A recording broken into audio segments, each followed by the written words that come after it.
राष्ट्र या नेशन, ये एक ऐसा शब्द है जिसे हम सब रोज सुनते हैं। पर क्या ये हमेशा से था? नहीं।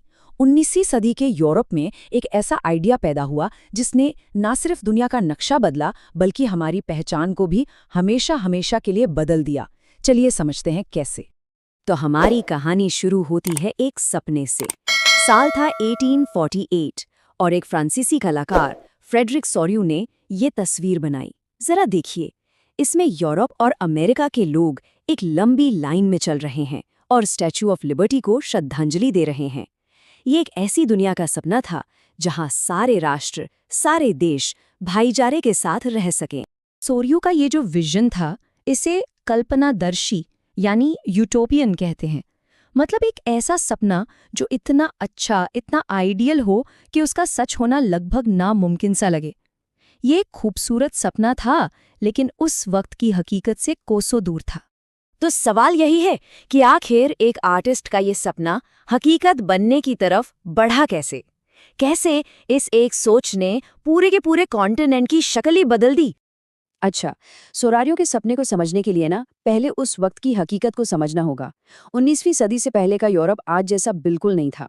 वो देशों का नहीं बल्कि बड़े बड़े साम्राज्यों का एक, कह सकते हैं, एक पैचवर्क था जहां तरह तरह के लोग सिर्फ एक राजा के नीचे रहते थे। उस दौर में राज था निरंकुश सरकारों का। अब ये क्या होता है? इसका सीधा सा मतलब है एक ऐसी सरकार जिस पर कोई लगाम न हो। राजा की पावर एब्सोल्यूट, कोई रोक टोक नहीं। और ये सब चलता था सेना के दम पर और जाहिर है जनता की आवाज को दबाकर। इसका एक क्लासिक एग्जाम्पल है हैब्सबर्ग एम्पायर। ये कोई एक देश जैसा तो बिल्कुल नहीं था। सोचिए, यहाँ जर्मन बोलने वाले अमीर लोग थे, तो इटालियन बोलने वाले भी थे, हंगरी में मग्यार बोलने वाले, गैलिशिया में पोलिश बोलने वाले, और ना जाने कितने ही अलग अलग किसान समुदाय। इन सबको जोड़ने वाली कोई कॉमन पहचान नहीं थी। बस एक चीज थी जो उन्हें जोड़ती थी, वो थी अपने सम्राट के प्रति वफादारी। और यहीं पर वो सबसे बड़ा फर्क साफ हो जाता है। एक तरफ था साम्राज्य, जहां लोग राजा की प्रजा थे, उसके सब्जेक्ट्स थे, और दूसरी तरफ था राष्ट्र राज्य का नया आइडिया, जहां लोग देश के नागरिक थे, सिटीजन्स थे, जो एक कॉमन हिस्ट्री और पहचान से जुड़े थे। प्रजा और नागरिक, इसी में सारा खेल था। तो ये बदलाव आया कहाँ से? इसकी जो सबसे बड़ी चिंगारी थी ना, वो उठी फ्रांस से। जी हाँ, फ्रेंच रेवोल्यूशन। ये इतिहास का वो मोड़ था जहां राष्ट्र का आइडिया एक पॉलिटिकल रियलिटी बनने की तरफ चल पड़ा। साल था 1789। फ्रेंच रेवोल्यूशन ने एक जोरदार ऐलान किया। ऐलान ये कि अब सत्ता किसी राजा की नहीं होगी, सत्ता होगी फ्रांस के नागरिकों की। और बस यही वो मोमेंट था जिसने मॉडर्न नेशनलिज्म की बुनियाद रखी। तो फ्रांसीसी क्रांतिकारियों ने किया क्या? उन्होंने एक तरह से एक ब्लूप्रिंट तैयार किया कि एक देश को नेशन कैसे बनाया जाए। सबसे पहले उन्होंने पितृभूमि और नागरिक जैसे नए आइडियाज दिए ताकि लोग खुद को राजा की प्रजा नहीं, देश का हिस्सा समझें। फिर उन्होंने शाही झंडे की जगह नया तिरंगा झंडा बनाया। सरकार के लिए नागरिकों द्वारा चुनी गई नेशनल असेंबली बनी और देश को जोड़ने के लिए एक जैसे कानून, एक जैसे नाप-तौल के तरीके और एक भाषा फ्रेंच को बढ़ावा दिया गया। ये सब क्या था? ये सब एक कॉमन नेशनल आइडेंटिटी बनाने की कोशिश। अब कहानी में एंट्री होती है एक बहुत ही दिलचस्प किरदार की, नेपोलियन। नेपोलियन की बात ही अलग है। वो एक ऐसा शख्स था जिसने अपना साम्राज्य तो बनाया, लेकिन ऐसा करते करते उसने अनजाने में ही राष्ट्रवाद के आइडियाज को पूरे यूरोप में फैला दिया। नेपोलियन बड़ा विरोधाभासी था।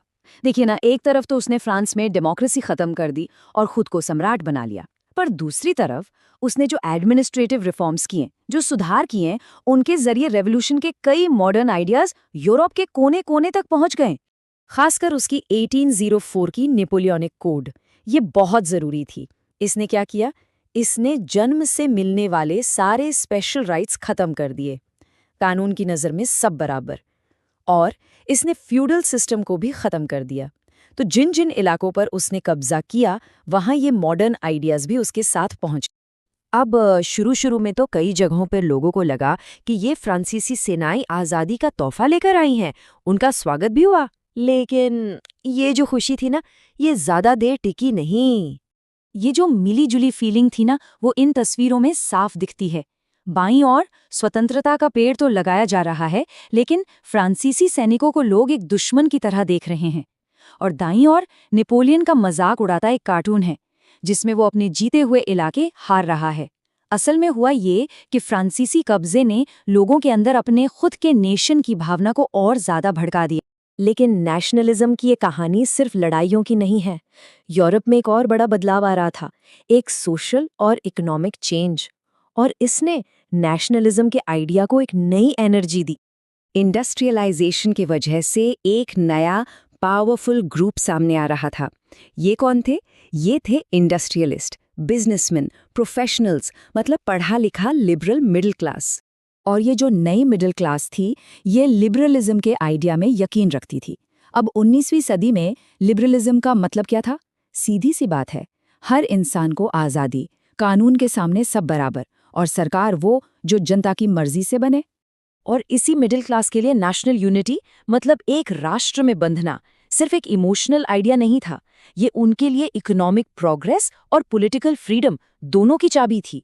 एक देश होगा तो व्यापार करना आसान होगा और राजा महाराजाओं के स्पेशल राइट्स भी खत्म हो जाएंगे। मतलब ये उनके फायदे की बात थी।